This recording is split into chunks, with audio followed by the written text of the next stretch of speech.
I ಸಾರಿ ಮಾರ್ಗಿ, ನನಗೆ ಗೊತ್ತು ನಿಂಗೆ ತುಂಬ ಕೋಪ ಬಂತೆ ಅಂತ. ಆದರೆ ಮನೇಲಿ ಹೋಗ್ಲಿ ಬಿಡು. Happy birthday to you Margi. ಅರ್ಥ ಮಾಡ್ಕೊ ಮಾರ್ಗಿ, ಇವತ್ತು ನಿನ್ನ ಬರ್ತ್ಡೇ, ನೀನು ಖುಷಿಯಾಗಿರ್ಬೇಕು. ನನ್ನ ಎಲ್ಲ ಖುಷಿನೂ ಹಾಳಾಗೋಯ್ತು, ಇನ್ ಯಾವ ಖುಷಿನೂ ಉಳ್ದಿಲ್ಲ. ಮಾರ್ಗಿ, ನಾನು ಬೇಕು ಅಂತ ಮಾಡಿಲ್ಲ, ಏನಾಯ್ತು ಅಂತ ಕೇಳು. ನಿನ್ನ ಹತ್ರ ಎಲ್ಲದಕ್ಕೂ ರೀಸನ್ಸ್ ಇರತ್ತೆ, ಕಾರಣ ರೆಡಿ ಮಾಡ್ಕೊಂಡೇ ಬಂದಿರ್ತೀಯ. ಅವತ್ತು ಫ್ರೆಂಡ್ ಪೊಲೀಸ್ ಸ್ಟೇಷನ್ ಅಲ್ಲಿದ್ದ, ಮೊನ್ನೆ ನಿನಗೆ ಹುಷಾರಿರ್ಲಿಲ್ಲ, ಇವತ್ತು ಏನ್ ಕಾರಣ? ನಿಮ್ಮ ಅಮ್ಮನ್ಗೆ ಹುಷಾರಿರ್ಲಿಲ್ವಾ, ನಿಮ್ಮ ಅಪ್ಪನ್ಗೆ ಹುಷಾರಿರ್ಲಿಲ್ವಾ? ಯಾಕೆ ಸುಮ್ಮನಾಗ್ಬಿಟ್ಟೆ? ಎಲ್ರೂ ನಿನ್ ಬಗ್ಗೆ ಹೇಳಿದ್ದೆ ಕರೆಕ್ಟು, ನಾನೇ ತಪ್ಪಾಗಿ ತಿಳ್ಕೊಂಡಿದ್ದೆ. ಇವತ್ತು ನನ್ನ ಬರ್ತ್ಡೇ ಅನ್ನೋ ಒಂದ್ ಸಣ್ಣ ವಿಷಯ ನಿಂಗೆ ಲೆಕ್ಕಕ್ಕಿಲ್ಲ. ಇನ್ನು ನಾನು ನಿನ್ನ ನಂಬ್ಕೊಂಡ್ ಬಂದ್ರೆ ನಾನೇ ಲೆಕ್ಕಕ್ಕೆ ಇಟ್ಕೋತೀಯಾ? ಲವ್ವಾದ ಹೊಸರಲ್ಲಿ ನನ್ ಜೊತೆನೆ ಇರ್ತಿದ್ದೆ, ನಾನೇ ನಿಂಗ್ ಪ್ರಪಂಚ. ಈಗ ನಾನು ಸಿಕ್ಕಿದ್ದೀನಿ ಅಂತ ಪಕ್ಕ ಆದ್ಮೇಲೆ ಟೇಕನ್ ಫಾರ್ ಗ್ರಾಂಟೆಡ್ ಅಲ್ವಾ?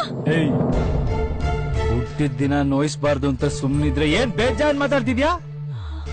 ನಾನೇ ನಿನ್ ತಲೆ ಕೆಡ್ಸಿರ್ಲಿಲ್ಲ, ನೀನೇ ನನ್ನ ಹಿಂದೆ ಲವ್ ಅಂತ ಬಿದ್ದಿದ್ದು. ಎಲ್ರಿಗೂ ಅವ್ರದೇ ಪ್ರಪಂಚ ಅಂತ ಇರುತ್ತೆ. ಲವ್ ಆದ ತಕ್ಷಣ ಅಪ್ಪ ಅಮ್ಮ ಫ್ರೆಂಡ್ಸ್ ಎಲ್ಲ ಬಿಟ್ಬಿಡು ಅಂತ ಯಾರು ಹೇಳಲ್ಲ. ಫ್ರೆಂಡ್ಸ್ ಹೆಲ್ಪ್ ಮಾಡೋದ್ ತಪ್ಪ? ಬೇಕಾದಾಗ ಯೂಸ್ ಮಾಡ್ಕೊಂಡು ಬಿಸಾಕಕ್ ಫ್ರೆಂಡ್ಸ್ ಟೈಮ್ ಪಾಸ್ ಅಷ್ಟು ಅಲ್ಲ. ಹಾಗಾದ್ರೆ ನಾನ್ ಟೈಮ್ ಪಾಸಾ? ಬೇಕಾದಾಗ ಫೋನ್ ಮಾಡೋದು, ಮೆಸೇಜ್ ಮಾಡೋದು, ಅಕಸ್ಮಾತ್ ಯಾಕೆ ಫೋನ್ ಮಾಡಿಲ್ಲ ಅಂತ ಕೇಳಿದ್ರೆ ಮರ್ತೋಯ್ತು ಅನ್ನೋದು, ಇಲ್ಲ ಸುಳ್ಳು ಹೇಳೋದು. ಸುಳ್ಳು ಹೇಳಂಗ್ ಮಾಡಿರೋದೇ ನೀನು. ಪ್ರತಿ ನಿಮಿಷ ನಿನ್ನ ಲವ್ ಮಾಡ್ತೀನಿ ಅಂತ ಪ್ರೂವ್ ಮಾಡ್ಕೊಂಡಿರಕ್ಕಾಗಲ್ಲ. ಫೋನ್ ಮಾಡಿಲ್ಲ ಅಂದ್ರೆ SMS ರಿಪ್ಲೈ ಮಾಡಿಲ್ಲ ಅಂದ್ರೆ ಲವ್ ಕಮ್ಮಿ ಆಯ್ತು ಅಂತಲ್ಲ. ನೀನ್ ಹೇಳಿದ ಟೈಮಿಗೆ ಬರ್ಲಿಲ್ಲ ಅಂದ ತಕ್ಷಣ ನನಗೆ ಜವಾಬ್ದಾರಿ ಇಲ್ಲ ಅಂತಲ್ಲ, ಅದಕ್ಕಿಂತ ಇಂಪಾರ್ಟೆಂಟ್ ಕೆಲಸ ಬೇರೆ ಇರುತ್ತೆ ಅಂತ ಅರ್ಥ. ಹೌದು ಇರತ್ತೆ, ಅಪ್ಪ ಅಮ್ಮ ಫ್ರೆಂಡ್ಸ್ ಎಲ್ರಿಗೂ ನಿನ್ ಹತ್ರ ಟೈಮ್ ಇರುತ್ತೆ, ನನಗೆ ಮಾತ್ರ ಇಲ್ಲ. ಯಾವ್ದೇ ಹುಡುಗಿ 24 ಗಂಟೆ ನನ್ ಜೊತೆಲೇ ಇರು ಅಂತ ಹೇಳಲ್ಲ. ಬರ್ತ್ಡೇ ದಿನ ಫಸ್ಟ್ ವಿಶ್ ತನ್ನ ಲವರ್ ಮಾಡ್ಲಿ ಅಂತ ಬಯಸೋದ್ ತಪ್ಪ? ಹಂಗಂದ್ರೇನು? ಫ್ರೆಂಡ್ಸ್ ಪ್ರಾಬ್ಲಮ್ ಅಲ್ಲಿ ಇದ್ರೆ ಅಥವಾ ಅಪ್ಪ ಅಮ್ಮಂಗೆ ಹುಷಾರಿಲ್ಲ ಅಂದ್ರೆ ಎಲ್ಲ ಬಿಟ್ಟು ಬಂದ್ಬಿಡ್ಬೇಕಾ? ಅದನ್ನ ಪ್ರೀತಿ ಏನಲ್ಲ, ಸ್ವಾರ್ಥ ಅಂತಾರೆ. ಹೌದು, ಸ್ವಾರ್ಥನೇ.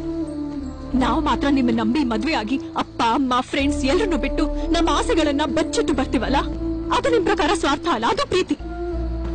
ನೀನ್ ಹೇಳಿದ್ದೆ ಕರೆಕ್ಟ್, ನಾನೇ ಲವ್ವು ಅಂತ ನೀನ್ ಹಿಂದೆ ಬಿದ್ದೆ.